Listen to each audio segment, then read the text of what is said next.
Chapter 1. Ink and Ash. The rain in the Imperial City wasn't a gentle weeping. It was a bruised, insistent hammering, a gray veil plastered across the terracotta roofs and slicking the cobblestones into treacherous mirrors. It was a fitting accompaniment to the dull ache in Zhong-Yuan's bones, the constant reminder of the life Head deliberately constructed around himself. He hunched lower over his easel, the damp paint clinging to his threadbare tunic, the scent of linseed oil and pulverized lapis lazuli, a muted shield against the city's cacophony. He was supposed to be painting a dignitary's portrait, a portly merchant named Zhao, known for his fondness for plum wine and his relentless pursuit of silk contracts. Instead, he was rendering the shadows of a narrow alleyway, a distorted reflection of the chaos brewing just beyond the stables. The still life was deliberate, a carefully constructed obfuscation. He wasn't a painter, not in the traditional sense. He was a vessel, a carefully concealed weapon waiting for the opportune moment to break free. Zhong-Yuan hadn't spoken in 7 years. It began subtly, with a hardening of his gaze, a retreat into his own internal world. The family, the constant pronouncements of profit margins, the ruthless efficiency of the Zhong Trading House, it had become a suffocating weight.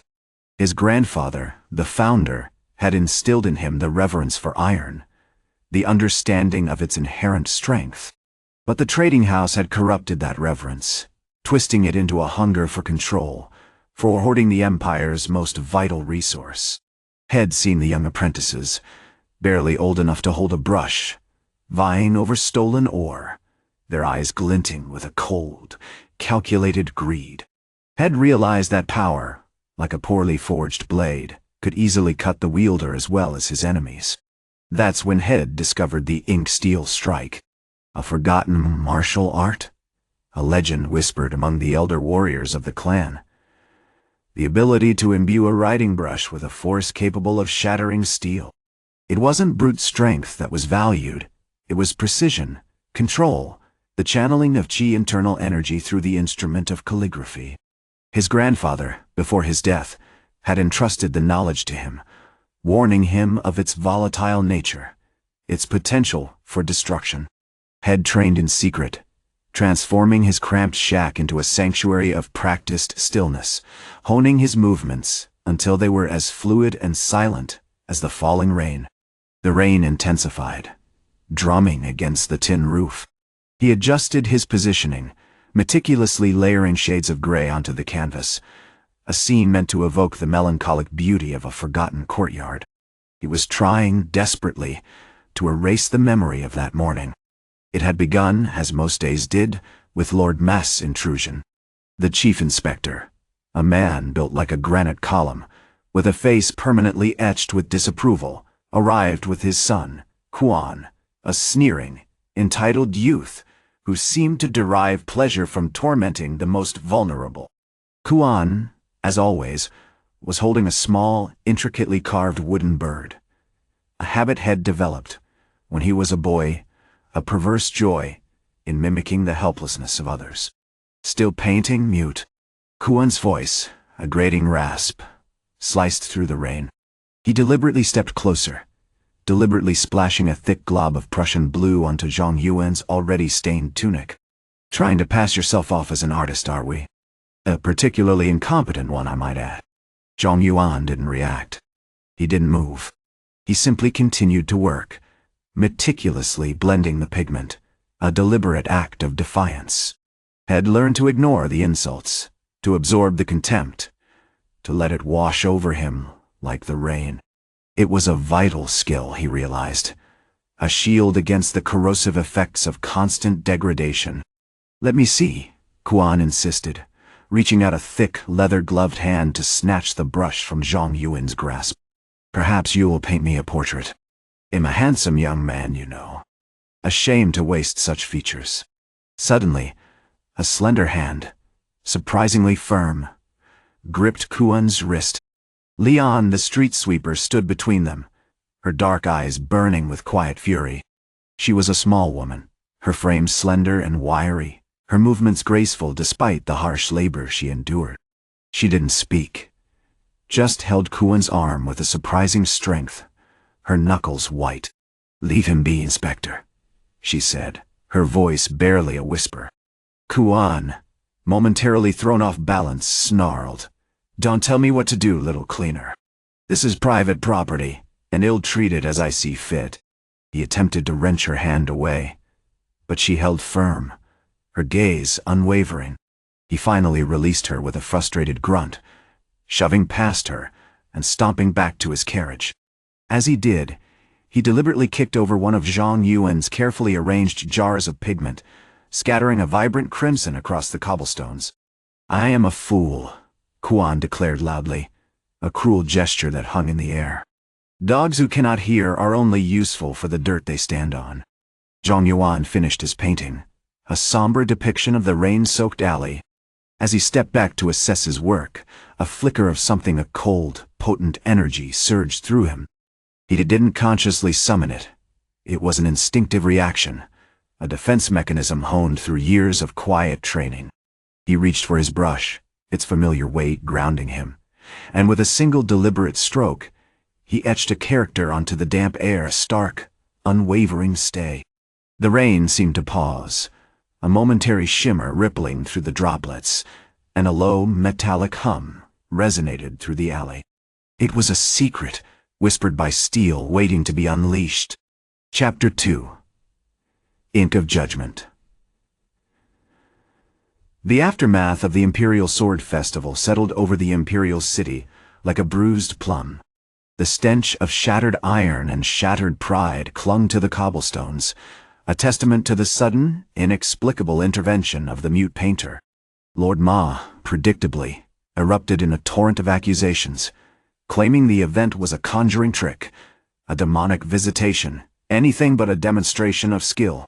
Kuan, however, was consumed by a simmering rage, his face perpetually flush with humiliation and a desperate need to understand the impossible. He spent the remaining days of the festival patrolling the market district, a sullen shadow amongst the drunken revelers, his heavy mace gleaming under the flickering lanterns. Zhong-Yuan, meanwhile, retreated further into his silence, meticulously repairing the damage to his shack, the rhythmic scratching of his brush a quiet counterpoint to the city's unrest. He continued his work, capturing the bleak beauty of the rain-slicked streets and the weary faces of the vendors, but the sadness in his eyes deepened, mirroring the consequences of his revealed power. Lian, ever watchful, shadowed him, offering silent assistance with the pigments, her touch surprisingly strong as she helped him repack the shattered jars. The whispers about the Sovereign of Iron spread like wildfire. The Imperial Guard, normally dismissive of the city's artisans, began to regard him with wary respect. Some merchants, desperate to curry favor, offered him expensive silks and rare inks, hoping to gain access to his rumored abilities. Zhong-Yuan politely refused, maintaining his humble facade, but the inquiries, the veiled threats, and the constant pressure began to erode his carefully constructed anonymity. One evening, as dusk bled into a bruised purple, Kuan, driven by a mixture of fury and morbid curiosity, cornered Zhong-Yuan near the stables. He wasn't alone. A contingent of the inspector's finest soldiers flanked him, their hands resting on the hilts of their swords. "So, the mute painter reveals himself," Kuan sneered, his voice dripping with contempt. "A pathetic waste of talent. You interfered with a matter of imperial importance, and you nearly brought down the entire district. You should be imprisoned, perhaps even executed." Zhong-Yuan didn't respond, continuing to meticulously shade the outline of a lone donkey, its coat mirroring the deepening gray of the sky. Lian, who had been discreetly observing from the shadows, stepped forward, her hand instinctively reaching for the small, worn wooden block she carried, a token of gratitude Shed carved for him weeks ago. "Inspector," she said, her voice firm despite her obvious discomfort, "your actions were reckless and unjust. You threatened innocent lives, and you abused a man who sought only to live in peace." Kuan laughed, a harsh, grating sound. "Silence, little sweeper. You dare to speak against your betters? You possess the audacity to defend a man who has defied the law." He gestured to the soldiers. "Zitza him. Strips him of his tools and teach him a lesson in obedience." Before the soldiers could move, however, a wave of shimmering energy emanated from Zhong-Yuan. It wasn't the violent, jarring display from the festival. This was subtler, controlled, like a gathering storm. The air grew thick with the scent of ozone, and a low hum resonated from his brush, intensifying until it vibrated through the cobblestones beneath their feet. This time, he didn't write a character in the air. Instead, with a fluid, almost hypnotic motion, he began to paint. Not on the damp stone, but through it. The brush seemed to dissolve into the surface, swirling with a viscous, metallic ink that solidified instantly, forming a complex three-dimensional representation of Kuan's mace, frozen mid-swing. The miniature weapon hung suspended in the air, shimmering with an impossible inner light. The soldiers gasped, their faces etched with disbelief. The humming intensified, becoming almost unbearable. Then, with another deliberate stroke, Zhong-Yuan painted a single word above the miniature mace fragile. The miniature mace shuddered, then shattered into a million shimmering fragments, the metallic dust swirling upwards like a miniature blizzard. The soldiers, stunned into inaction, dropped their weapons. Kuan, his face contorted with rage and terror, lunged forward, but as his hand reached for his mace, a shield of shimmering ink materialized around him, blocking his attack. Zhong-Yuan finished his work, his brush silent now, the air returning to its normal humidity. He calmly packed away his brushes, his expression unreadable. "Some things," he finally said, his voice a low murmur, almost lost in the city's din, "are simply not meant to be broken." Lian, her eyes wide with awe, reached out and gently touched the fragmented remains of the miniature mace.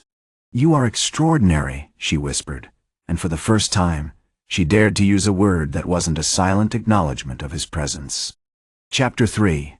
Echoes of the Inksteel. The immediate aftermath of the Imperial Sword Festival was a storm of bewildered confusion and simmering resentment. Lord Ma, stripped of his rank and relegated to the grim task of instructing orphaned children in the art of sign painting, raged with a fury contained only by the stern-faced overseers. Kuan, consumed by the humiliation and the terrifying display of power had witnessed, became a shadow of his former arrogant self, his eyes darting nervously, constantly scanning the crowds. He was a caged tiger, his usual bluster reduced to a low, guttural growl. Zhong-Yuan, meanwhile, retreated deeper into his adopted persona. He continued his monotonous task of painting the city's walls, his movements fluid and almost hypnotic, a careful choreography of practiced stillness. The citizens, once dismissive, now regarded him with a cautious respect, whispered about the silent master, the Inksteel who defied the Imperial sword and brought ruin upon the inspector's family. Lian, however, was a constant, quiet presence, assisting him with pigment and water, her touch a grounding force in the swirling chaos. The high overseer position, as Zhong-Yuan had envisioned, was proving to be a surprisingly complex affair. The Zhong Trading House, despite its immense wealth and control over the iron mines, was riddled with corruption, layers of inefficiency, and a board of directors more interested in personal enrichment than the welfare of the people. Lian, initially overwhelmed by the sheer volume of paperwork and the entrenched opposition of many of the older, more powerful members, found herself diligently charting a new course. She implemented strict accounting procedures, audited the mines for optimal efficiency, and established a system of direct distribution of resources to the poorest districts, a radical departure from the house's previous methods. It was during one of these audits, in the dusty, cavernous depths of the Iron Peak mine, that the true extent of Zhong-Yuan's ability began to truly manifest itself.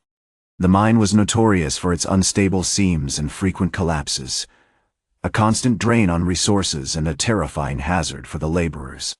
A particularly large section of the east shaft had recently suffered a partial collapse, trapping several miners. The Imperial garrison, summoned by Lord Ma in a desperate attempt to prove his authority and demonstrate the fruitlessness of Zhong-Yuan's intervention, was preparing to use heavy explosives to clear the debris, a maneuver that threatened to further destabilize the entire mine. Zhong-Yuan, alerted by Lian's frantic reports, arrived at the mine with a small, unassuming group of laborers. He didn't announce his arrival, didn't even speak, simply observing the scene with an unnerving stillness. He picked up a simple, worn brush, a common tool amongst the miners, and began to paint. The air thickened, the familiar metallic hum vibrating through the cavern. The dust motes danced with an unnatural shimmer, and the scent of iron intensified, becoming almost overwhelming.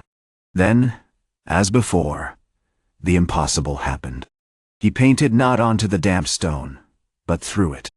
Not with a miniature mace this time, but with a meticulous three-dimensional rendering of the collapsed shaft, showcasing the precise angles of the remaining supports and the unstable nature of the surrounding rock. The image wasn't static, it subtly shifted, displaying potential collapse points with a chilling accuracy. The soldiers, hardened veterans of countless campaigns, froze in stunned silence. General Zhao, Zhong-Yuan's cousin, a man known for his ruthless pragmatism and unquestioning loyalty, stared in disbelief. He recognized the technique instantly, a refinement of the ink steel strike, far more potent and controlled than anything he had ever witnessed. How? He managed to stammer, his voice barely audible above the hum. Zhong-Yuan didn't answer. He continued to paint, his movements radiating an almost unbearable intensity. He focused on the points of greatest instability, layering the metallic ink to create a visual representation of the forces at play. He painted a series of precisely located detonations, depicting the minimum charge required to safely clear the debris, a solution that averted a catastrophic chain reaction. Suddenly he produced a single, simple character, floating in the air beside the rendering of the collapsed stability. With a final, deliberate stroke, he painted a series of markings onto the walls of the shaft, outlining the safe excavation route and highlighting areas requiring immediate reinforcement. The soldiers, utterly bewildered, abandoned their preparations for demolition. General Zhao, after a long silent contemplation, barked orders to his men, directing them to implement the precise methodology outlined by the silent master. The rescue operation, a testament to Zhong-Yuan's unconventional power, was completed within hours, with all miners safely extracted and the mine secured. As he left the mine, Lian approached him, her face etched with a mixture of awe and concern. "You don't need to protect us, Zhong-Yuan," she said, her voice unusually firm. "You protect yourself. Your power is too dangerous to unleash freely." Zhong-Yuan simply nodded, his eyes conveying a sadness that resonated far beyond his silent demeanor. "The ink never truly disappears, Lian," he murmured, picking up his brush. "It simply waits for the next disruption." The next echo. Chapter 4. The Echo of Steel. The days following the Imperial Sword Festival settled into a tense, unsettling normalcy within the Imperial City. Lord Ma and Kuan, stripped of their titles and clad in coarse gray work clothes, diligently painted murals depicting fantastical beasts and heroic warriors for the city's orphan children. Their movements were stiff, their expressions perpetually sour, but the rhythmic scrape of their brushes against the damp plaster provided a constant, unsettling reminder of their humiliation. Kuan, in particular, seemed to harbor a simmering resentment, often muttering under his breath about the silent devil and the freakish tricks of a forgotten art. Zhong-Yuan, meanwhile, returned to his cramped shack, the air still faintly shimmering with residual energy.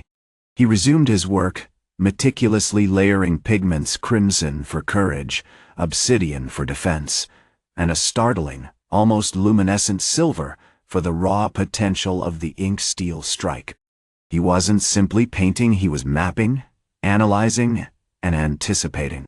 He was studying the city's rhythms, its vulnerabilities, its potential for chaos.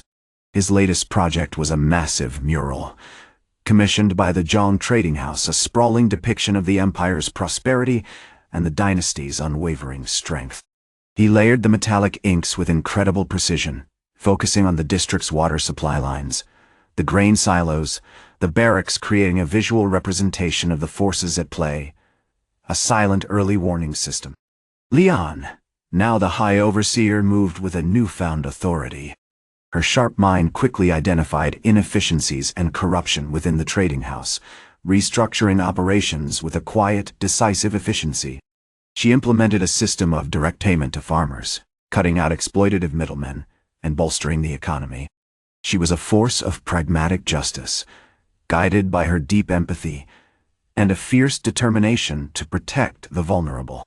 Yet, she still watched Zhong-Yuan with a guarded curiosity, sensing the vast, untapped potential contained within his silent fade. The revelation of the ink steel strike's full power hadn't gone unnoticed. Whispers circulated throughout the city, rumors of a silent master who defied the laws of warfare, a phantom wielding impossible weaponry. The imperial garrison, usually a symbol of absolute authority, found itself increasingly unsettled. General Zhao, Zhong-Yuan's cousin, and a man known for his brutal pragmatism, summoned him to the capital. The meeting was conducted in the austere, echoing halls of the imperial palace. Zhao, a mountain of a man with a face like weathered granite, was wary, his hand constantly hovering near the hilt of his sword. "Zhong-Yuan," he began, his voice a low rumble. "The rumors. They are becoming louder. Many believe you to be a demon, a cursed warrior capable of unleashing unimaginable destruction." Zhong-Yuan remained silent, continuing to meticulously apply a delicate wash of gold ink to the mural, a representation of the empire's spirit. Or perhaps, he thought, a visualization of the potential for its corruption. "We need to understand this ability of yours," Zhao pressed, "its limits, its purpose. You saved lives at the Sword Festival, yes, but that was a singular event. We require a framework, a strategic application. Are you a weapon to be deployed, or a guardian to be relied upon?" Suddenly, a tremor ran through the floor, a barely perceptible vibration that echoed the metallic hum of the ink steel strike. A small clay model of a siege tower, one of the many miniature displays Zhao had commissioned, began to shudder violently. The miniature's base cracked, and a shower of clay fragments rained down, precisely targeting a weak point in the model's design, of vulnerability Zhao hadn't even realized existed. Zhao froze, his face paling beneath his bronze complexion. "How?" he stammered, his hand instinctively reaching for his sword. Zhong-Yuan finally spoke, his voice a low, resonant murmur, barely audible above the hum of the ink steel strike. "The materials themselves hold echoes," he said, gesturing with his brush to the model. "Every structure, every weapon, possesses weaknesses, vulnerabilities. I simply amplify those echoes, reveal them to the eye." He then took a single stroke of dark blue ink, and a shimmering, three-dimensional projection of the tower's structural weaknesses appeared in the air, a blueprint of its impending collapse, layered with a complex network of shimmering lines that represented the flow of force, the points of maximum stress. It was a terrifyingly precise analysis, far beyond the capabilities of any skilled military architect. "The ink never truly disappears," he repeated, his eyes fixed on Zhao. "It simply waits for the next disruption, the next echo." As he finished, the projection dissolved, leaving Zhao speechless and profoundly unnerved. He understood now. Zhong-Yuan wasn't just a warrior, he was a living map of potential destruction. A silent sentinel, guarding against hidden threats, a silent testament to the immense and terrifying power he wielded. Chapter 5. The serpents coiled. A silence in the imperial pavilion was thick, heavier than the scent of sandalwood and oiled silk. Zhao, still visibly shaken, remained frozen before Zhong-Yuan, who was meticulously cleaning his brush with a scrap of linen. The iridescent blue of the projection lingered faintly in the air, a ghostly echo of the structural breakdown. Lian, who had been observing the scene with quiet intensity, stepped forward, offering Zhao a bowl of rice, a small gesture laden with unspoken concern. "Inspector Zhao," she said, her voice soft. "Fear is a corrosive force. Understanding is a shield." Her words seemed to cut through the tense atmosphere, offering a sliver of calm. Zhong-Yuan finally ceased his cleaning, studying Zhao with an unnerving stillness. "The iron steel strike is not merely about destruction, Inspector," he said, his voice gaining a subtle edge. "It is about discernment, about knowing when to unleash, and when to remain unseen." He then turned his attention to a nearby table, littered with maps of the city, meticulously detailed renderings of fortifications, trade routes, and even the layout of the Imperial Palace's secret passages.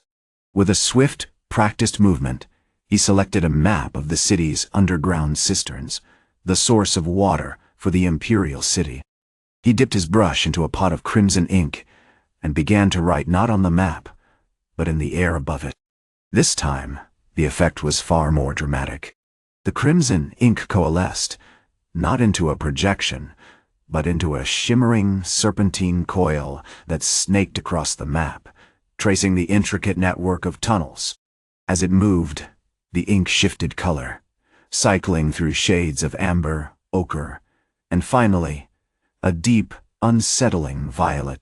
Suddenly, at a point marked on the map as the dragon's vein, the primary conduit for the cistern's water, flow, the coil solidified, forming a miniature, three-dimensional representation of a hidden chamber beneath the cistern. Inside the chamber, illuminated by the violet glow, were rows of intricately carved stone blocks, each bearing unsettlingly familiar symbols, the insignia of the Zhong Trading House. Zhao recognized them instantly. They were remnants of a forgotten supply cache, established centuries ago by Zhong-Yuan's ancestor, a legendary warrior known for his mastery of the ink steel strike. "Your family has been diverting water, Inspector," Zhong-Yuan stated, his voice devoid of accusation, yet imbued with a chilling certainty. "Using the cistern's resources to fuel the construction of a secret armory beneath the Red Gates. A weapon intended, I suspect, for the overthrow of the current emperor." The revelation hung in the air, heavier than the oppressive silence. Zhao's face flushed crimson, the bronze of his complexion now mottled with disbelief and anger. His hand instinctively reached for his sword again, but this time, he hesitated. He saw in Zhong-Yuan's eyes not aggression, but a profound, unnerving understanding, a knowledge of things he hadn't even known to exist. "How?" he managed to choke out, his voice strained. Zhong-Yuan didn't elaborate. "The water itself remembers," he said, the words carrying the same weight as before. "It carries the echoes of every drop that has passed through its veins, every transaction, every secret. The ink merely unveils those echoes." As he spoke, the crimson serpent dissolved, returning the map to its original state, but the violet glow persisted, casting an eerie light on Zhao's face. Lian approached, placing a hand on his arm, her touch surprisingly firm. "You can deny it, Inspector," she said quietly, "but the truth is etched in the very stones beneath our feet." Suddenly, a sharp, metallic clang echoed through the pavilion. A young apprentice, a nervous boy tasked with delivering a scroll, had accidentally knocked over a small ink pot. Black ink splashed across the intricately painted silk screen depicting the Phoenix of Prosperity, a cherished heirloom of the imperial court. Zhong-Yuan didn't react with anger or annoyance. He simply observed the spill, his eyes narrowing slightly. Then, with a single fluid stroke of his brush, he wrote a new image on the silk screen, a perfect replica of the original, flawlessly superimposed over the marred section. The ink flowed seamlessly, merging with the existing colors, rendering the damage invisible. As the last trace of the spill disappeared, Zhong-Yuan turned to Zhao, a flicker of amusement in his eyes. "The greatest strength," he said, "lies not in force but in adaptation, in knowing when to create and when to erase." The serpentine coil had vanished, but the unsettling sensation of being observed, of being a pawn in a game far greater than himself, remained.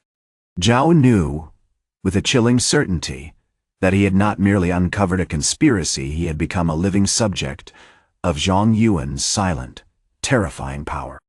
Chapter 6. The Echo of Creation. The violet glow, a residual whisper of the ink-steel strike, clung to the air of the Imperial Pavilion like a stubborn ghost.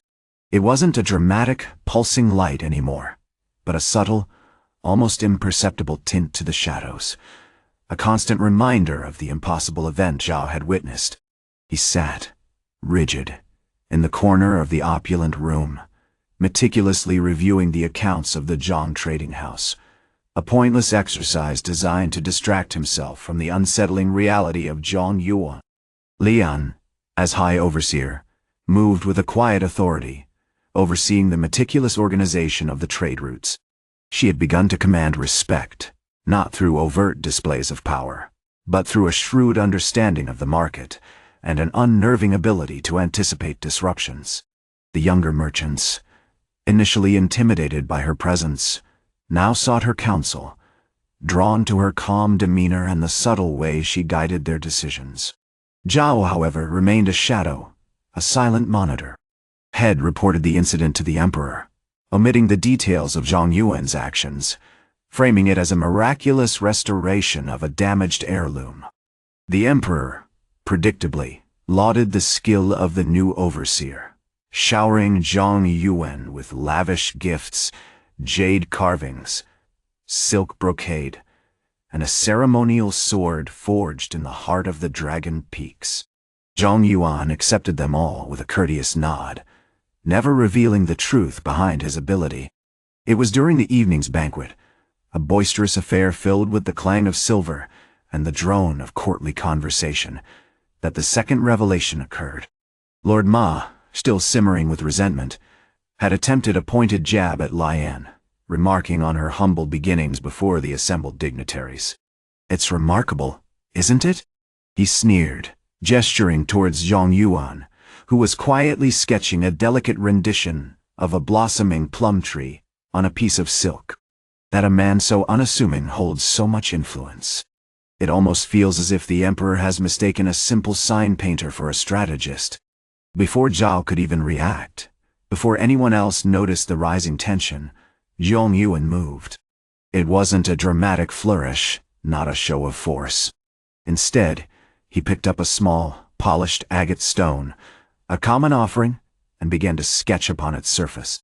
With deliberate, precise strokes, he drew a miniature map, a detailed rendering of the city's sewer system, complete with intricate notations and symbols.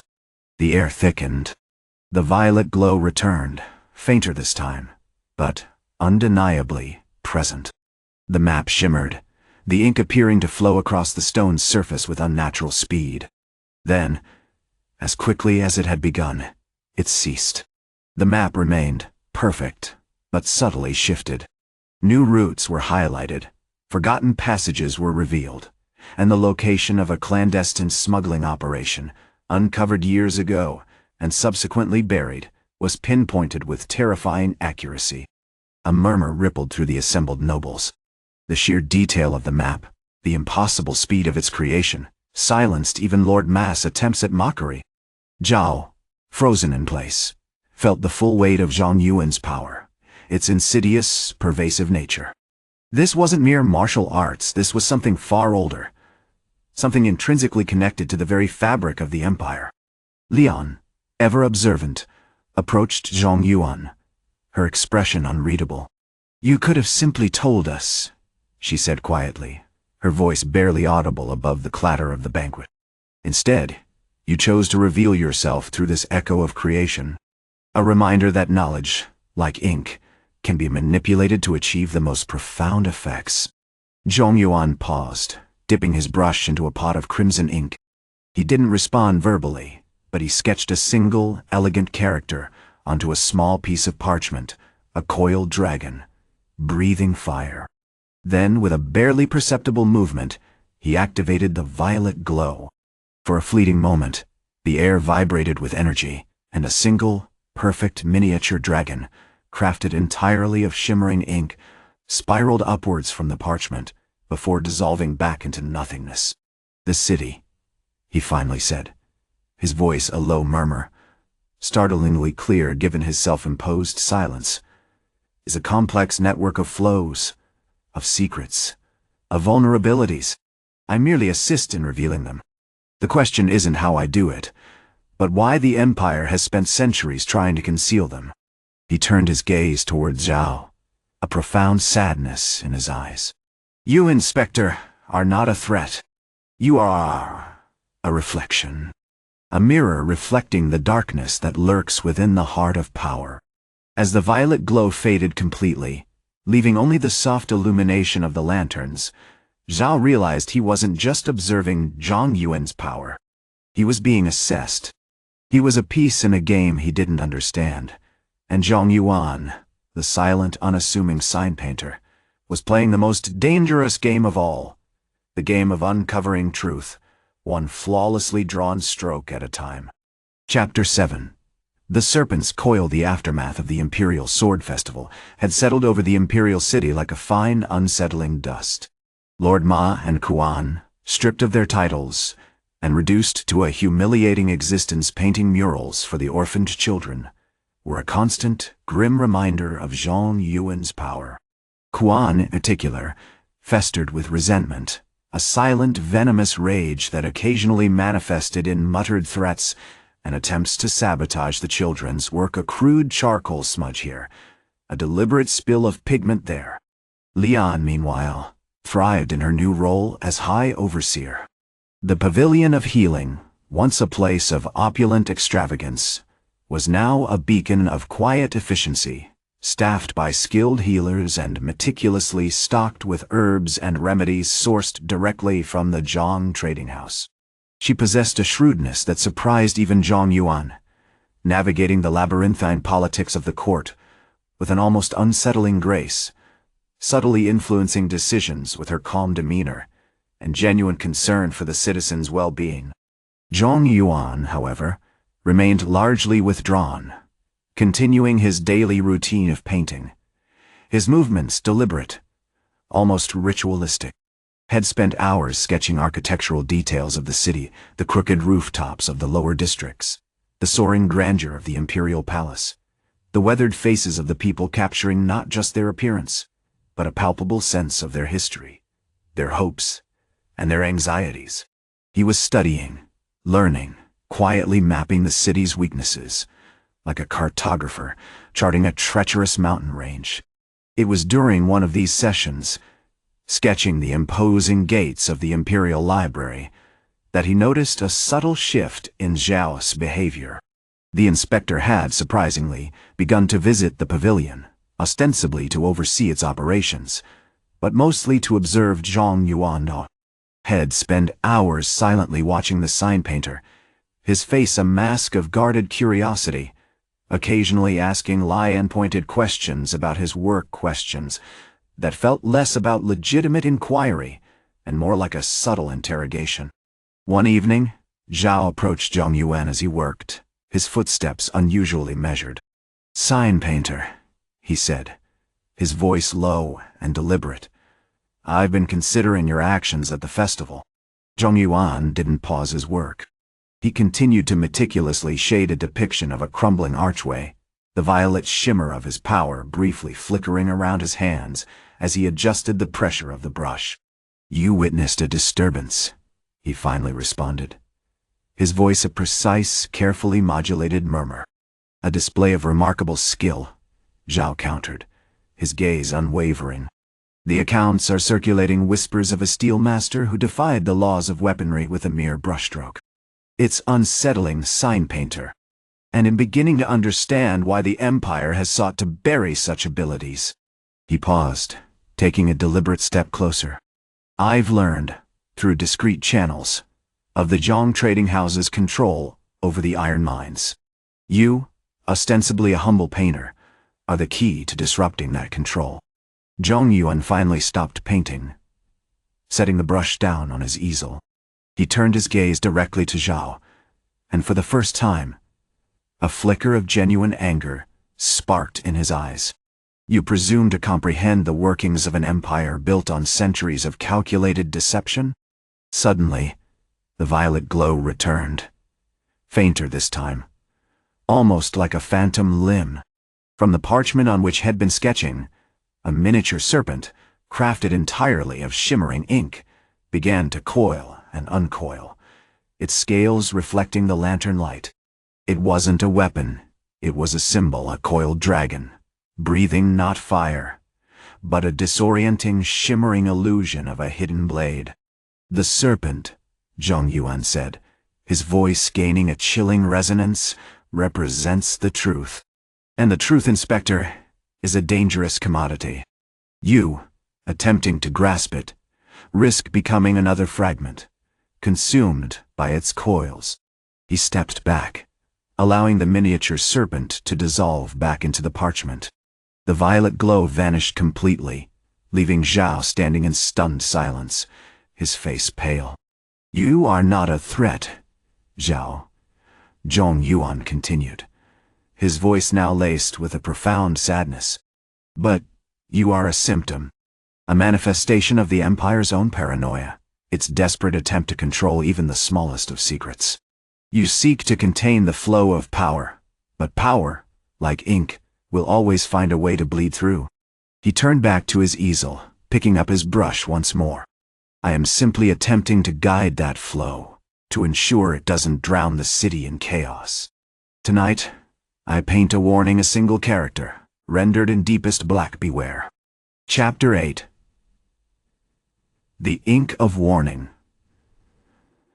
The rain had begun to fall, a fine, insistent drizzle that clung to the painted tiles of Zhong-Yuan's shack and mirrored the gray discontent settling over the Imperial City. Lian, her face drawn with worry, brought him a warmed bowl of rice gruel, her movements careful and deliberate. The pavilion shed overseen, a beacon of healing and prosperity, hummed with activity, its patience a testament to her shrewd judgment and burgeoning authority. Yet, a tremor of unease still pulsed beneath the surface of the city, a consequence of Zhong-Yuan's sudden intervention. "The inspector sends a messenger," she announced, placing the bowl before him. "He wishes to speak with you, Master Zhong."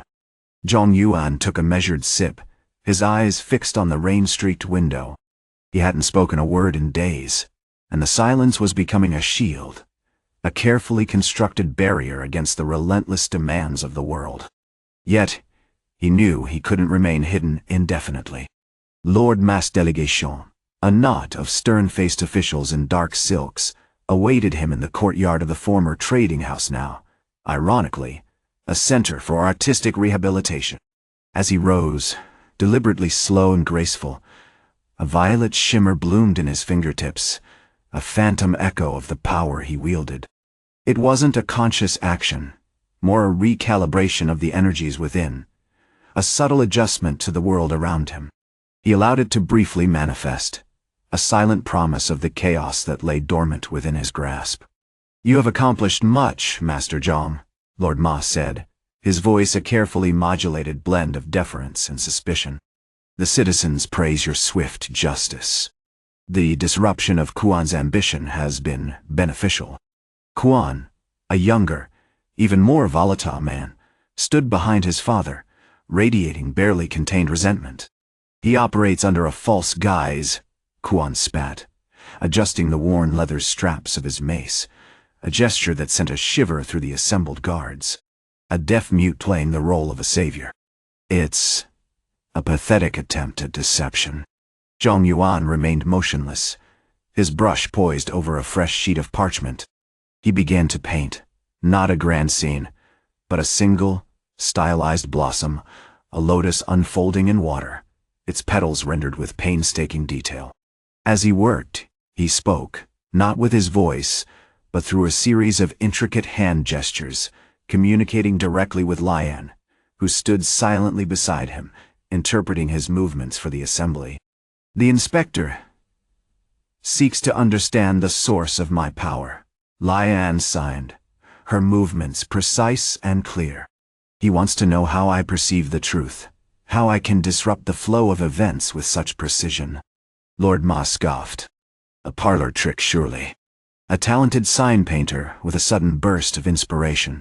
He signaled to one of the guards, who stepped forward, intending to examine the parchment.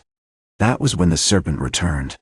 It wasn't a sudden eruption, but a gradual intensification, like the gathering of storm clouds. The violet glow returned, stronger this time, and the miniature serpent, seemingly born from the ink itself, began to writhe across the parchment, larger and more defined than before. Its scales shimmered with an impossible iridescence, reflecting the lantern light in a dizzying array of colors. This time, Zhong-Yuan didn't contain the display. He allowed the serpent to grow, a mesmerizing spectacle that paralyzed the room. The guards froze, their faces etched with a primal fear. Even Lord Ma, the pragmatic and cynical chief inspector, showed a flicker of genuine astonishment. This, Zhong-Yuan sighed, his eyes locked with Lord Ma's, is not a weapon. It is a reflection, a distortion of reality. The serpent embodies the potential for chaos within any system, any order. To attempt to control it, to possess it, is to invite annihilation. He paused, allowing the effect to fully take hold. Then, he added, his voice now a low, resonating hum that seemed to vibrate through the very foundations of the building. You seek to understand my power. I show you a glimpse of your own. The serpent, reaching an almost unnerving size, began to subtly shift its form. It spiraled inwards, its scales becoming more defined, transforming into a miniature version of the Imperial City itself. A swirling vortex of tiny, intricately rendered buildings and figures. Within this miniature world, Zhong-Yuan painted a single, devastating scene: Kuan, wielding his mace, smashing through the walls of the trading house, followed by a tide of Imperial soldiers. The miniature city dissolved, collapsing back into the parchment with a silent, suffocating implosion. The violet glow vanished completely, and a profound silence descended upon the courtyard. Kuan, pale and trembling, dropped his mace with a clang. Lord Ma stared at Zhong-Yuan, his usual arrogance replaced with a chilling realization he was not dealing with a simple sign painter. He was confronting a force far greater, far more dangerous than he could comprehend. Zhong-Yuan calmly continued painting his lotus blossom, his hand moving with an almost hypnotic grace. Beware, he sighed, his eyes for a fleeting moment, holding a depth of knowledge that suggested he had witnessed the birth and death of empires. The path to power is paved with illusion. Chapter 9. The Echo of Ruin. The silence following Zhong-Yuan's demonstration was a tangible thing, heavy and suffocating. Even the city's usual cacophony, the shouts of merchants, the clang of blacksmiths, the braying of pack animals seemed to have retreated, holding its breath in horrified fascination. Kuan remained a statue of fear, his face slick with sweat, while Lord Ma, usually a picture of calculated authority, fidgeted with the folds of his silk robes, his eyes darting nervously towards the courtyard entrance. Lian, however, was the most profoundly altered. She hadn't moved, hadn't spoken, but her body radiated a quiet intensity, a nascent understanding that settled around her like a protective shroud. She watched Zhong-Yuan not with fear, but with a strange, almost painful recognition. It wasn't simply that she had glimpsed his power. She felt it echoing within herself, a primal awareness of control, of consequence, of the devastating potential contained within a simple stroke of a brush. Zhong-Yuan, oblivious to the complete shift in the room's atmosphere, continued to paint. He was meticulously rendering a lotus blossom, its petals unfurling with a delicate precision that belied the immense power he possessed. The violet glow that had momentarily saturated the courtyard had subsided, leaving only the faint scent of ozone and the lingering vibration of the miniature city's collapse. "The ink," he finally signed, his movements precise and deliberate, "is more than just pigment. It is the captured essence of steel, the whisper of destruction. When infused with intent, it becomes a reflection." He tilted his head, studying Lian with an unnerving stillness. "You saw a glimpse of Kuan's ambition, did you not? The arrogance that blinds men to their own peril." He paused, adding a single cryptic sentence: "Ambition, unchecked, is a serpent coiled within the heart." Lord Ma, recovering slightly from his initial shock, attempted a measured voice. "Sign painter, you speak in riddles. Your actions were unnatural, dangerous. We must report this to the Emperor." Zhong-Yuan didn't respond to the threat. He simply finished the lotus blossom, adding a single iridescent drop of ink that seemed to capture the very light of the courtyard. He offered it to Lian. "Drink," he signed, a subtle urgency in his eyes. Hesitantly, she took the small vial, and without a word, consumed the violet liquid. A warmth spread through her body, starting in her fingertips and radiating outwards, intensifying the strange awareness already simmering within her. As she finished, a faint shimmer appeared around her hands, mirroring the effect Zhong-Yuan had displayed earlier, a barely perceptible distortion of the air, a subtle humming vibration. "You now understand," Zhong-Yuan signed, his voice a low, resonant hum. "The ink is a conduit. It amplifies the intent of the wielder, focusing their will into a tangible force. But it is not merely power, it is a reflection. What you believe, what you feel, what you intend to create becomes real." He then began to paint again, this time with a speed and intensity that was almost unnerving. He wasn't creating a new image, he was manipulating the existing one. The lotus blossom. The petals began to shift, to swirl, to subtly distort. The air around it thickened, becoming dense with a shimmering metallic energy. Suddenly, the blossom exploded outwards, not with force, but with information. The courtyard was flooded with images, fragmented memories, not of the present, but of potential futures, of countless variations of events: Kuan's ambush of the trading house, Lord Ma's betrayal, Zhong-Yuan's eventual downfall. Each scenario unfolded with startling clarity, each potential outcome vividly realized. The visions weren't directed at any single individual. They were a deluge of possibilities, a chaotic torrent of potential consequences, meant to overwhelm the senses and break the mind. It was, Lian realized with horror, a demonstration of the true scale of Zhong-Yuan's power, a reflection of the infinite paths a single decision could create. As the vision subsided, leaving her breathless and disoriented, Zhong-Yuan stopped painting. He stared at her, his expression unreadable. "The illusions are dangerous," he signed, his voice carefully measured. "They can consume you, twist your perceptions, and drive you to madness. But they are also invaluable. They teach you to anticipate, to understand the delicate dance of causality." He paused, then added, his voice laced with a subtle melancholy, "I was once like you, Lilian, lost in a world of shadows, seeking a way to escape the echoes of my family's past.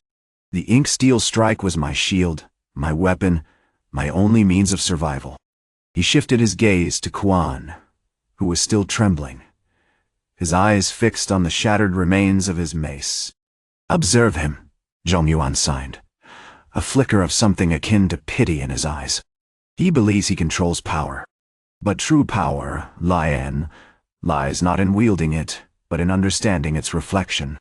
Finally, he turned back to Lian, and with a final, deliberate movement, he painted a single, perfect stroke of violet ink, not on parchment, but directly onto her palm.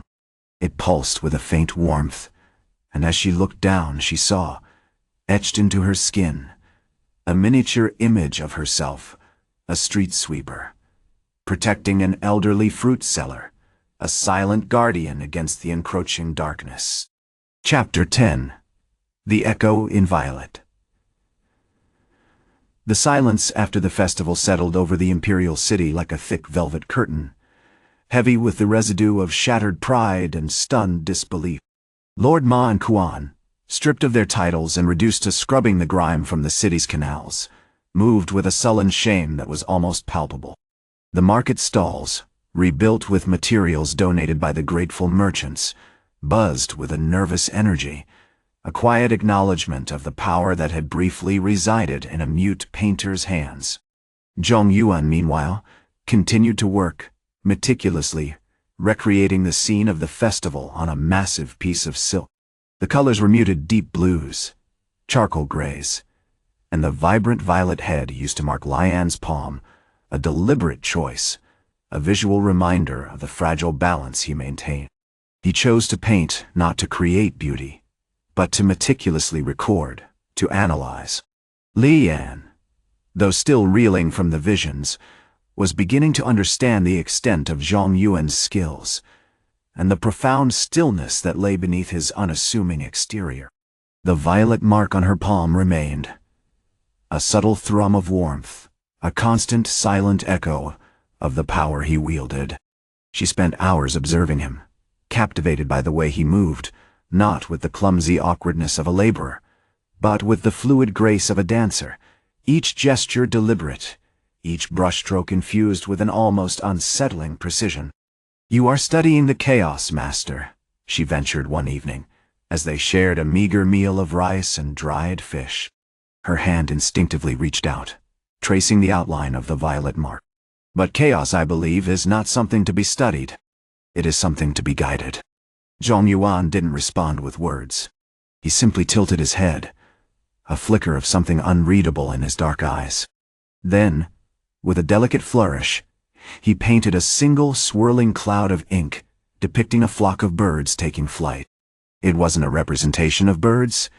It was a representation of possibility, of the myriad paths a single moment could lead to.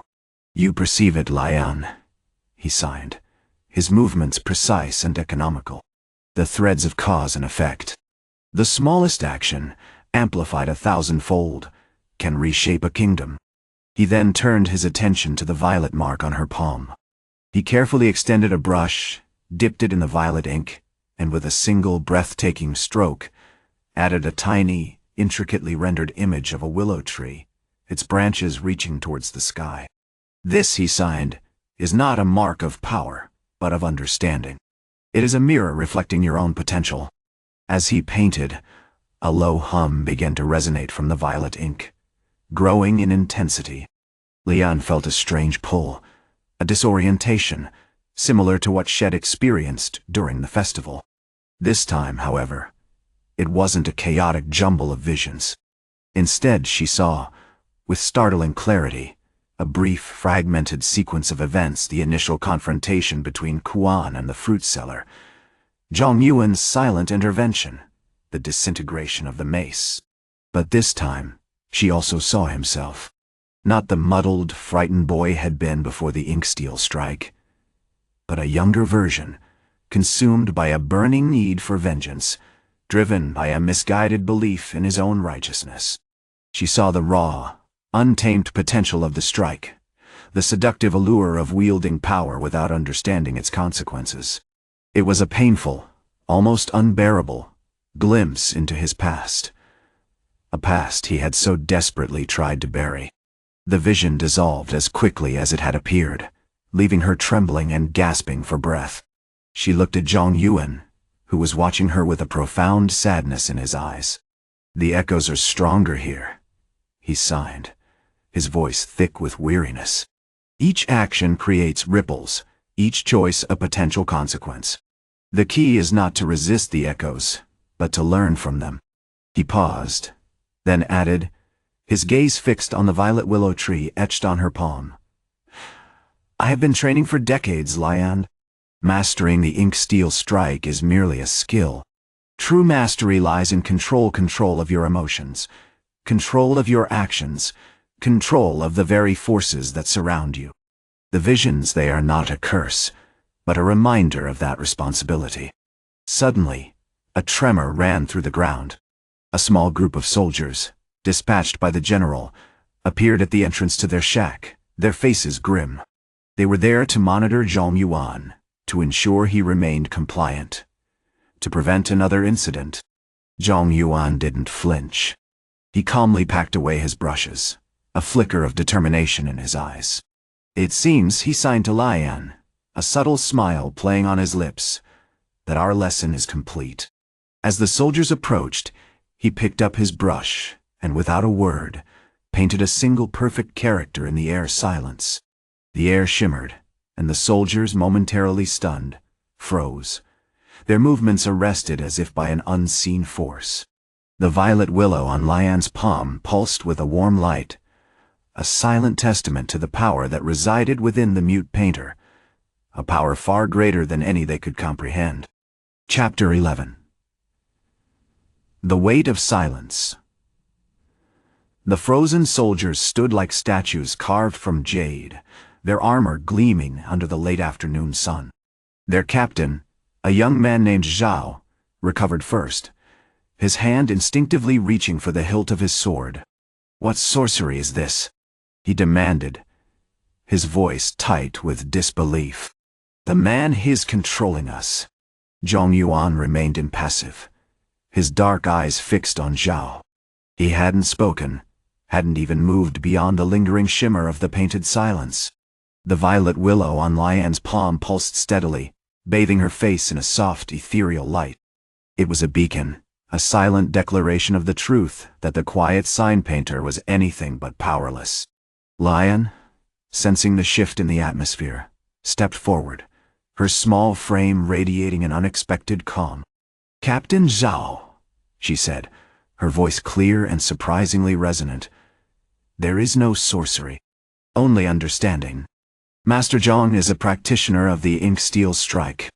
He is demonstrating the fundamental principle intention shapes reality." Zhao, a man trained in the rigid discipline of the Imperial Guard, scoffed.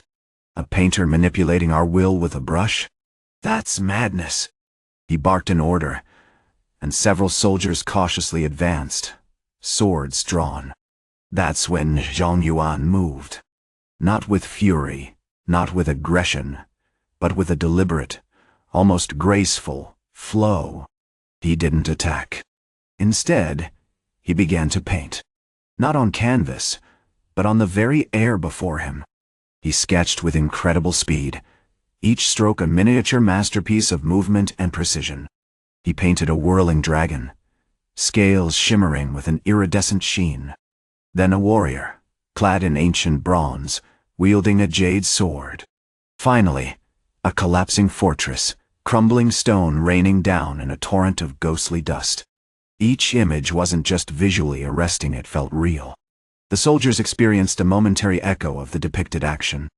Zhao felt the crushing weight of the collapsing fortress, the rush of wind from the dragon's wings, the searing heat of the warrior's blade, all without physical contact.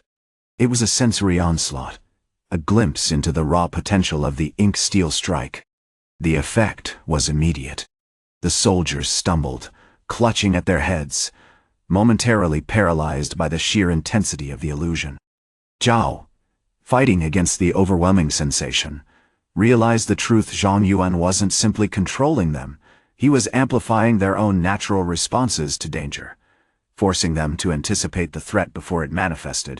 As the last vestiges of the illusion faded, leaving the soldiers shaken and disoriented, Lian stepped forward again, her eyes meeting Zhao's. "The art of the ink-steel strike isn't about brute force," she explained, her voice laced with quiet authority. "It's about perception, about understanding the flow of energy, about harnessing the power within yourself to redirect the very forces that threaten you." Zhao, humbled and bewildered, lowered his sword. How is this possible?" he asked, his voice barely a whisper. Zhong-Yuan finally spoke, his voice a low rumble, carefully enunciated, as if shaping the very air with each syllable. "For decades, I've sought to understand the echoes. Every action, every decision, creates ripples, disturbances in the delicate balance of the universe. The ink steel strike is not a weapon to be wielded, it's a tool to be used to guide those ripples, to create a desired outcome. He paused, his gaze sweeping over the stunned soldiers. This art is about control, not domination. True power lies not in breaking something, but in understanding its nature, and through understanding, shifting its course. He lifted his brush once more, and with a single deliberate stroke, he painted a miniature lotus blossom in the air. As the blossom bloomed, it shimmered with a pale golden light, and a small, fragrant scent filled the air, the scent of serenity and quiet strength. Suddenly, a sharp crackle of energy filled the space. General Lin, Zhong-Yuan's cousin, and the leader of the Imperial garrison had arrived. He was a formidable figure, clad in gleaming armor, his expression a mixture of fury and disbelief. "Zhong-Yuan," he bellowed, his voice echoing through the square. "What is the meaning of this display? Are you challenging the authority of the Empire?" Zhong-Yuan ignored him, turning his attention to Lian Dantai. He signed to her, his eyes filled with a profound and unspoken message. "The lesson has been delivered," he signed, "and the echoes have been heard." He then turned to General Lin, his expression unchanged. He picked up his brush and, with a final decisive stroke, painted a single perfectly formed character in the air respect. The air shimmered, and a palpable shift occurred in the general's demeanor. His face softened, his posture relaxed, and a flicker of something akin to understanding crossed his eyes. He bowed his head slightly, a gesture of acknowledgement and deference. As General Lin retreated with his garrison, Zhao, still struggling to comprehend what he had witnessed, approached Zhong-Yuan. You defeated us with a brush," he stammered, with silence. It's impossible." Zhong-Yuan simply smiled, a genuine, almost shy smile that transformed his face. "Impossible," he replied. His voice quiet, is merely a word used by those who haven't learned to listen to the echoes. He paused, then added, with a subtle hint of mischief, "And sometimes, the greatest strength lies in the things that cannot be seen, cannot be heard, cannot be touched." Chapter 12. The Ink of Remembrance. The initial chaos of the Imperial Sword Festival had begun to recede, leaving behind a residue of stunned disbelief and simmering resentment. The square, usually a riot of color and clang, was now dominated by the stark white of Zhong-Yuan's shack, splattered with the remnants of his extraordinary display. Guards milled about, meticulously collecting the minuscule shards of Kuan's mace, a feat that seemed almost mocking in its miniature victory. Zhao, the general, still wore an expression of bewildered awe, occasionally glancing nervously at Zhong-Yuan, as if expecting the entire event to be a carefully orchestrated illusion. Lian, however, was the focus of the attention, a quiet, almost regal figure amidst the confusion. She had been carefully overseeing the cleanup, her movements efficient and deliberate, a stark contrast to the frantic energy of the city. Zhong-Yuan had gifted her a set of the finest pigments, the colors vibrant and rich, a silent offering of gratitude and respect. Had signed to her, simply, "You saw the king in a mute painter's silence, now let the world hear your voice." The words, though unspoken, resonated with an undeniable truth. The whispers began immediately. "The ink steel strike," a legend whispered in the forge halls, murmured a grizzled armorer, leaning closer to Zhao. "Said to be a martial art lost to time, a way to channel the very essence of steel through the brush." Zhao, intrigued, pushed forward. "You're telling me this mute painter used a brush to dismantle a seasoned officer's mace?" Zhong-Yuan, observing the growing curiosity, allowed a small, almost imperceptible smile to grace his lips. He remained largely silent, letting the questions hang in the air. A deliberate tactic. He knew revealing too much, too soon, would only fuel the anxieties and superstitions of a society built on rigid hierarchies and ingrained beliefs. It was Lion who broke the tension, stepping forward with a quiet dignity that commanded attention. "The man," She signed slowly, deliberately, her movements graceful and assured. "Is not a weapon. He is a reflection of what could be, of balance, of understanding, of the power hidden within quiet observation." She then, to the astonishment of everyone present, began to paint. Using one of the newly gifted pigments, a deep, earthy brown, she painted a single lotus blossom on a salvaged piece of wood. It wasn't a perfect rendering, but it possessed a raw, instinctive beauty. As she painted, she signed to Zhong-Yuan, her eyes radiating a silent communication. The flower remembers. It remembers the stillness before the storm, the patience needed to nurture growth. Zhao, mesmerized, finally understood. "It's not just the power of the strike," he exclaimed, his voice gaining strength. "It's the understanding. He doesn't fight with the strike, he redirects, he disrupts, he reveals the flaws in the aggression itself." Suddenly, a sharp, insistent cough cut through the air. Lord Ma, accompanied by Kuan and a contingent of his remaining thugs, pushed through the crowd. Kuan's face was a mask of fury, his eyes blazing with incandescent rage. "This is a mockery," he roared, his voice cracking with indignation. "You, a worthless mute painter, have humiliated the Empire. You have stolen our honor." He advanced towards Zhong-Yuan, his hands clenched into fists, a crude, spiked club held ready to swing. But before he could strike, Zhong-Yuan moved with a speed that defied his unassuming appearance. He picked up his brush, not with aggression, but with a calm, focused deliberation. The air around him began to shimmer, the metallic hum returning, stronger this time. He didn't aim for Kuan's weapon. Instead, he began to paint, not with vibrant colors, but with the very essence of the pigments themselves, a swirling vortex of shades that seemed to pull at the light. He painted a single character in the air, not a word of defiance, but a word of remembrance. "Witness." The effect was immediate and profound. Kuan froze, his rage momentarily suspended. He stared at the air, at the swirling colors, at the quiet, unassuming figure of Zhong-Yuan. His face contorted with confusion, then with a dawning horror.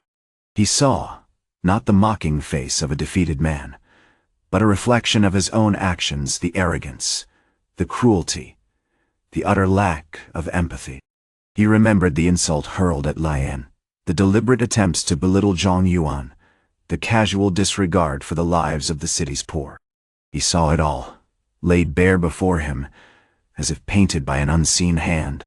The guards, witnessing this sudden shift, instinctively lowered their weapons. Kuan, stripped of his rage and momentarily paralyzed by the force of his own reflection, stumbled backward, collapsing to his knees. Zhong-Yuan approached him, not with triumph, but with a quiet sorrow. He knelt beside him, picked up a small piece of charcoal from his pouch, and began to draw on the ground a simple, elegant depiction of a lotus blossom, identical to the one Lian had painted. He signed to Kuan, his voice barely audible. The ink of remembrance flows strongest when it reflects the truth. Chapter 13. The echo of reflection. The silence after Kuan's collapse was thick, broken only by the cautious shuffling of the Imperial Guard and the rapid, anxious whispers of the onlookers. The air still shimmered faintly, the residual energy of Zhong-Yuan's power clinging to it like a phantom scent. Even the midday sun seemed to hesitate, casting a muted glow on the scene.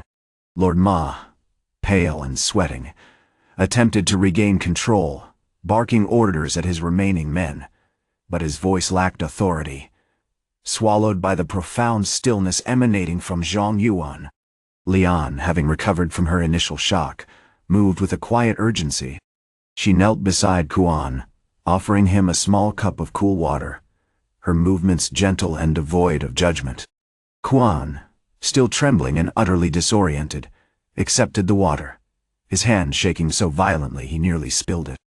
He stared at the charcoal drawing of the lotus blossom, tracing its delicate curves with a bewildered finger. Zhong-Yuan remained kneeling beside him, his expression a study in melancholic understanding. He hadn't spoken since the initial reveal, and the silence felt heavier now, laden with the weight of the truth had unveiled. He knew, instinctively, that words would be inadequate, that the damage done wasn't merely physical, but deeply ingrained within Kuan's soul. "You sought to break me, Inspector," Zhong-Yuan finally said, his voice a low, carefully modulated murmur, "but you shattered only your own reflection." The words hung in the air, precise and resonant. It was the first deliberate utterance of his true voice in weeks, a voice honed by years of suppressing emotion, shaped by the discipline of the ink-steel strike.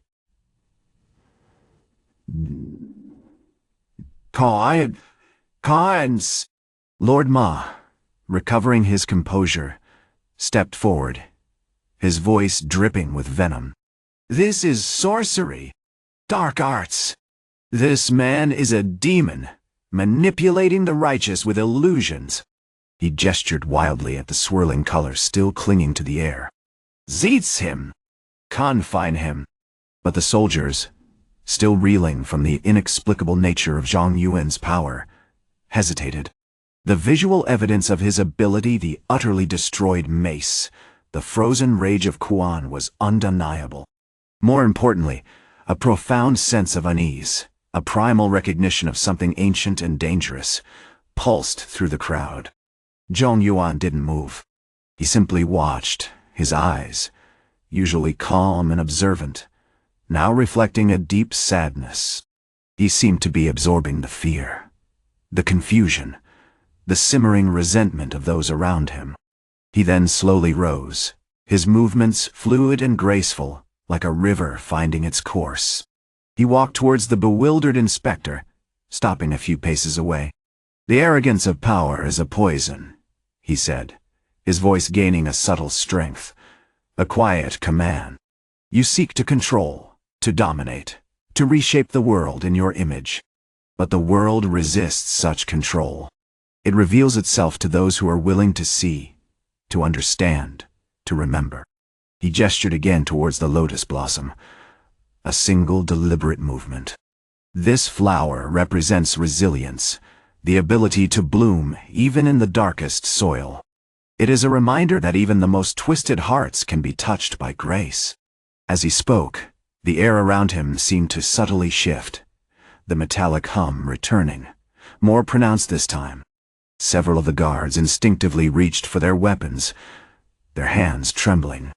Zhong-Yuan raised a hand, a single, precise gesture, and the movement intensified the shimmering effect around him, amplifying the sensation of overwhelming pressure. Lord Ma, seeing the growing panic amongst his men, finally lost his nerve. "Enough!" he bellowed, his voice cracking. "We are outmatched. This painter, he possesses a power we cannot comprehend." He ordered his men to retreat, the Imperial Guard scrambling back, leaving a clear path to the inspector. Zhong-Yuan ignored them, turning his attention to Lian Dantai. He approached her, kneeling before her with a solemnity that belied his earlier actions. He took her hand, his touch surprisingly warm, and with a series of slow, deliberate movements, he sketched a simple design in the dust, a stylized depiction of a crane taking flight, its wings outstretched towards the sky. "You carry a strength greater than you realize, Lian," he signed, his eyes locked on hers. "A strength born of compassion, of courage, of unwavering loyalty. This city, it needs a guardian who understands the value of quiet observation, who sees not with the eyes of power, but with the heart of understanding." He released her hand, and as he did, a small, intricately carved wooden box appeared in his palm. He opened it, revealing a collection of exquisitely crafted brushes, each one shimmering with a faint, metallic sheen. "These," he said, his voice resonating with newfound authority, "are tools for shaping the world, for recording its beauty, and, when necessary, for defending it." He held them out to her. "Your role is not simply to sweep the streets, Lian. You are the shield of the forgotten, the voice of the voiceless." You are the echo of reflection. Chapter 14. The Ink of Justice. The air in the Imperial City's marketplace, once thick with the scent of spices and the clamor of bartering, now carried a strange, subtle, metallic tang.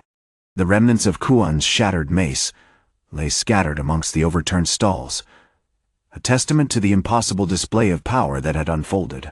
Guards, still visibly shaken, meticulously collected the shards, their movements hesitant, their eyes darting towards Zhong-Yuan, who stood calmly amidst the chaos, a single, perfectly formed brush held loosely in his hand. Lord Ma, his face a mottled mask of fury and disbelief, sputtered accusations, but his words lacked conviction.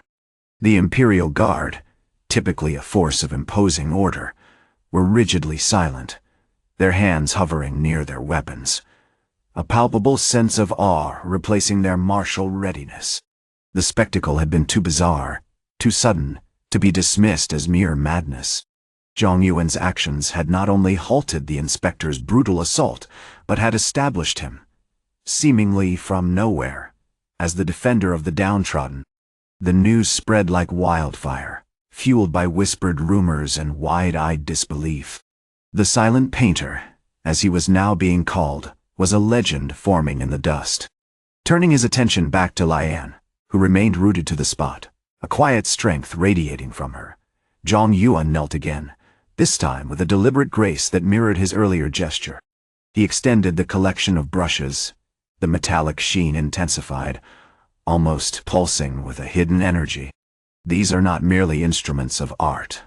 Lian, he signed, his movements fluid and precise, each one conveying a profound understanding. They are conduits. They channel the qi within, the very essence of creation and destruction. When focused, they can redirect force, shatter stone, even influence the flow of fate itself. He paused, allowing the weight of his words to settle. The ink steel strike, he explained, his eyes conveying a centuries-old burden of knowledge, is a technique passed down through generations of my family. It was designed to subtly guide events, to balance the scales of justice when brute force fails. I have concealed myself, lived a life of anonymity, fearing the corrupting influence of the trade house, fearing the inevitable demand for conflict. He looked at her, truly seeing her, not as a lowly street sweeper, but as a kindred spirit, someone who recognized the hidden potential within the world. I chose to remain silent, to observe, to learn. But silence is a fragile shield against the tide of injustice. You, Lian, have shown me that true strength lies not in domination, but in protection. Suddenly, a rhythmic tapping broke through the stunned silence. It was Kuan, his face twisted with venomous rage. He pushed his way through the guards, his heavy mace once more held aloft, though it was now a pathetic, useless lump of metal. "Fool!" he roared, his voice cracking with fury. "You think you can simply appear and disrupt our plans? You are nothing but a charlatan, a trickster." He lunged at Zhong-Yuan, swinging the mace wildly. But before the mace could land, a shimmering wave of force erupted from Zhong-Yuan's brush.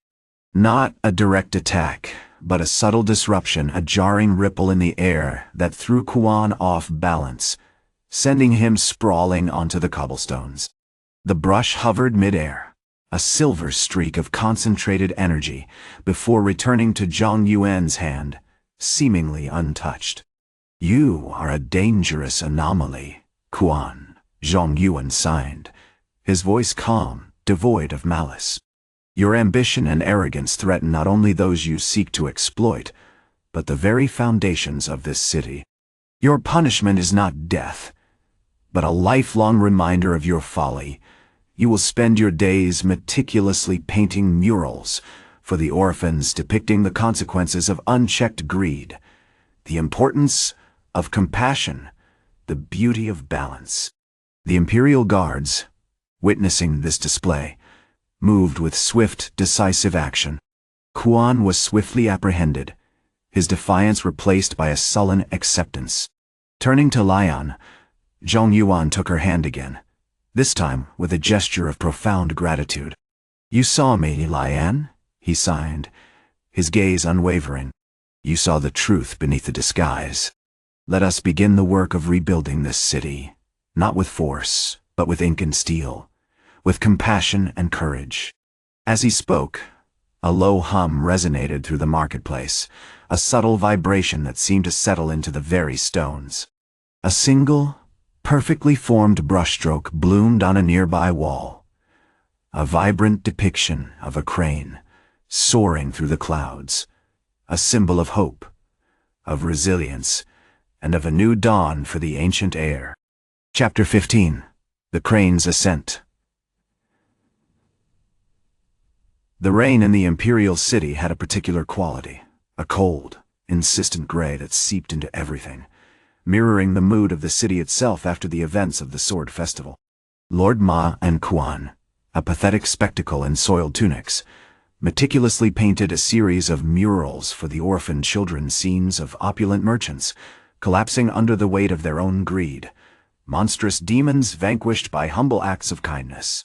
Kuan, once a storm of arrogant fury, moved with a slow, almost agonizing precision, his face a mask of sullen humiliation.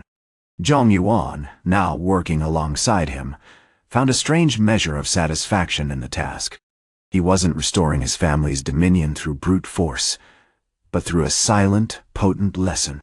He focused not on the art of the painting, but on channeling the ink-steel strike, subtly reinforcing the pigments with his energy, ensuring the murals possessed an unnerving durability, a silent warning to any who dared to repeat Kuan's mistakes. Lian, elevated to her position as High Overseer, moved through the bustling halls of the Zhong Trading House with a quiet authority that belied her humble beginnings. The vast warehouses, previously choked with the avarice of Zhong-Yuan's relatives, were now organized for efficient distribution: grain to the hungry, tools to the skilled artisans, medicine to the sick. Her sharp eye and strategic mind transformed the organization into a force for genuine prosperity, earning her the respect and wary admiration of the traders. However, the old guard, particularly General Zhao, Zhong-Yuan's own cousin, remained skeptical. He had witnessed the impossible, the shattering of a mace with a single brushstroke, and the subtle shift in the air, the almost tangible pressure of Zhong-Yuan's power. He dismissed it as a clever trick, a skilled illusionist, but a nagging unease persisted. That unease was amplified during a private meeting in Zhao's war tent, a surprisingly modest space filled with tactical maps and the scent of oiled leather. Zhao, a man built like an ironclad warhorse, broached the subject, his voice gruff. "The rumors persist, Zhong-Yuan. Whispers of an ancient lineage, a forbidden art. They say you aren't merely a painter, but a vessel, a weapon." Zhong-Yuan remained impassive, his hands stained with ink, meticulously sketching a detailed plan for improving the irrigation systems of a struggling farming village. "Rumors spread like weeds, General," he signed slowly, his gaze fixed on the parchment. "They are born of fear and misunderstanding. My actions are guided by a desire to bring order and justice to this city, not by a thirst for power." "Justice delivered with a brushstroke?" Zhao scoffed, drumming his fingers on the map. "It's unsettling, this restraint. A force like yours should be unleashed, not contained." He paused, studying Zhong-Yuan with a predatory intensity. "I've tasked my scouts to observe you, to discern the truth behind your quiet facade." That evening, as Zhong-Yuan finished his work, a subtle disturbance heralded the arrival of Zhao's men. They were discreet, efficient, and undeniably intimidating. Their leader, a hardened veteran named Li Wei, approached Zhong-Yuan with a polite, but firm, warning. "Master Painter," Levi said, his voice low and measured, "we've observed your activities, your control over the very air. We advise you to exercise caution. The city's elite are sensitive to displays of power." Just as Li Wei finished speaking, A jarring ripple distorted the air around Zhong-Yuan. It wasn't the violent burst of energy from the sword festival, but something far more controlled, more precise. A single perfectly formed brushstroke materialized on the wall, a miniature crane, poised for flight, rendered in an impossibly vibrant shade of cobalt blue. The air thickened with a metallic hum, growing stronger, more insistent. This time, it wasn't a suppression. It was a declaration. Zhong-Yuan didn't flinch. He simply raised his brush, and with a deliberate, fluid movement, wrote a single stark character in the air warning. The effect was immediate. Levi and his men stumbled backward, disoriented, clutching at their heads. The air shimmered, and a wave of dizziness washed over them. They didn't understand what they had faced, only that it was dangerous, overwhelmingly powerful, and deeply unsettling. As they retreated, leaving a trail of bewildered expressions, Zhong-Yuan added another brushstroke, a small, stylized depiction of a closed eye, a symbol of vigilance, of readiness. He turned to Lian, who had silently observed the scene from the shadows, and signed a single word: safe. Lian's eyes, the color of polished jade, held a quiet understanding. She knew then, with absolute certainty, that Zhong-Yuan wasn't just a silent painter. He was a guardian, a reckoning, a force of nature disguised as the most unassuming of men, a steel master posed as an ink-stained dreamer, ready to paint the darkness with the brilliance of his deadly art.